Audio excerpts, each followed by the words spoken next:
Hey everyone, welcome back to Twinges 英会話。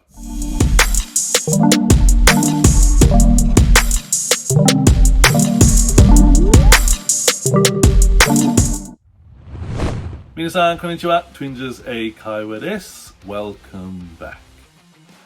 今日のワンポイントレッスンは Phrasal Verb 句動詞で、今日の Phrasal Verb は to whip up。To whip up 英語という意味は to make a meal quickly with little or no preparation time 少ない準備時間で食事を作る。